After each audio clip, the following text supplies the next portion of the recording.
तो ये कहानी मेरी बहुत स्पेशल और ख़ास है क्योंकि ये मैं अपनी निजी ज़िंदगी से उठाकर लाई हूँ और मेरे लिए इसको आप सबके सामने लाना बहुत मुश्किल था क्योंकि इस कहानी के जो घाव हैं वो अभी भी हरे और ताज़ा हैं, जिन पर मैंने शिकायतों का और हल्का सा एक मरहम लगा के रखा हुआ है कि जिनको मैं हल्का सा भी टटोलती हूँ तो मेरे 1-2 दिन बुरी हालत में निकलते हैं।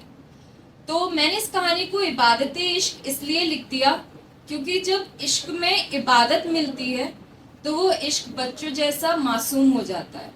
तो मेरे लिए भी एक इश्क था जो मेरे लिए बच्चों जैसा मासूम हो गया था। और बहनों, अगर आपकी दुआओं में कोई लड़का आने लग जाए ना तो समझ लो आपके लग चुके हैं, और मेरे लग चुके थे।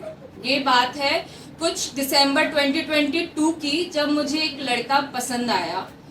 और इस कहानी को मैं अपनी कहानी बोलूंगी क्योंकि आज वो इंसान किसी और के साथ खुश है और मैं खुश हूँ उसके लिए। ऐसा मुझे कहना पड़ रहा है, मैं हूँ तो नहीं, लेकिन वो खुश है। और मैं अपनी इस कहानी को खुद की बोलूंगी क्योंकि इसको मैंने निभाने के लिए पूरी कोशिश करी और मैं अभी तक निभा भी रही हूँ।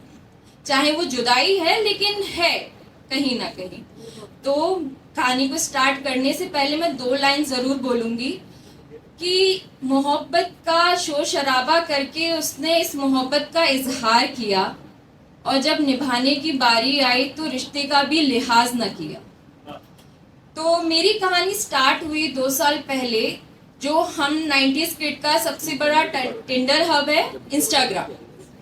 तो रिक्वेस्ट एक्सचेंज हुई, हाई से बातें स्टार्ट हुई, हाई से चैटें आई, चैट नहीं चैटें आई, और चैटे से कॉल पर बातें, बातों से मिलना, और मिलने से भी ऐसा मिलना कि वीकेंड, कोई भी ऐसा वीकेंड नहीं था जिसमें हम मिलते नहीं थे।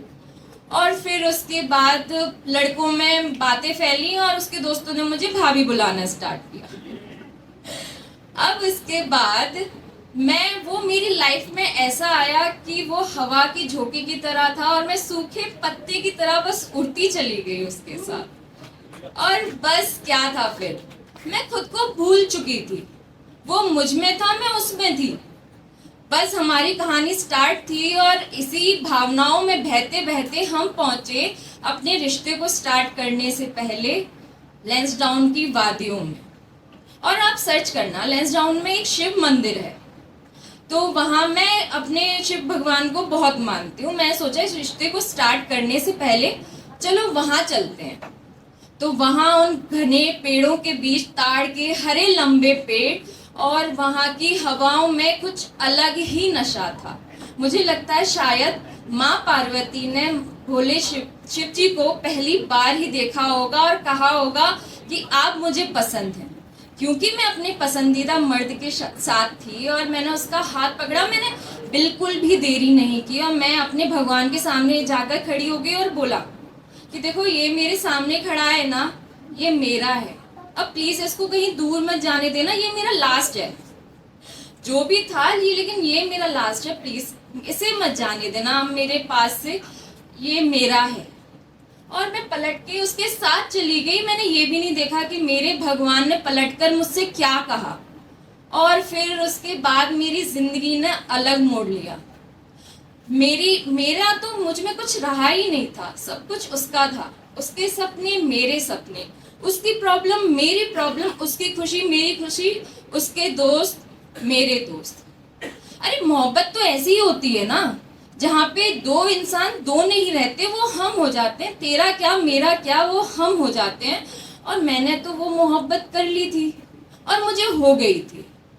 लेकिन मेरी कमजोरी एक रही कि जब मैं उस मोहब्बत के समंदर में डूबने लगी तो मैं अपनी लाइफ जैकेट पहनना भूल गई थी और मैंने नाक बंद की और लगा ली डुबकी। लेकिन मेरी एक्सपेक्टेशन और उसकी इग्नोरेंस इतनी बढ़ी कि उस रिश्ते में प्रेशर आने लगा, और प्रेशर इतना हुआ कि वो इंसान मुझसे दूर जाने लगा।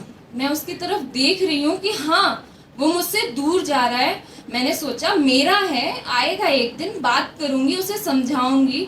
लेकिन उसको तो खुशी कहीं और से मिलने लग गई थी। हमारा रिश्ता अलग सा हो गया था। और एक दिन वो आया भी। आकर उसने मुझसे बोला, देखो मैं जा रहा हूँ। और मैं समझ चुकी थी वो सिर्फ मुझे बताने आया है, क्योंकि जब कोई इंसान तुम्हारे पास आकर ये कहे ना कि मैं जा रहा हूँ, तो वो बहुत पहले जा चुका होता है। वो सिर्फ आपको इत्तला करने आ रहा है कि मैं जा रहा हूँ, और वो चला गया था। मैंने रोका भी, लेकिन गया। मैं मुड़ी और मैं गिड़गिड़ाई, मैं रोई, उसके सामने नहीं, जिनसे मैंने उसे मांगा था। मैंने कहा कि देखो ना, ये जा रहा है, मैंने आपसे इसको मांगा था, क्या कर रहे हो? नहीं, मुझे नहीं, तकलीफ हो रही है, मुझे सीने में दर्द हो रहा है, ये जा रहा है, मैंने इसके साथ पूरी जिंदगी देखी है, अब ये चला जाएगा तो इसके बाद जाने के बाद तो मुझे जिंदगी मालूम भी नहीं है, मैं क्या करूँगी? और वो चला गया और वो रिश्ता टूट गया।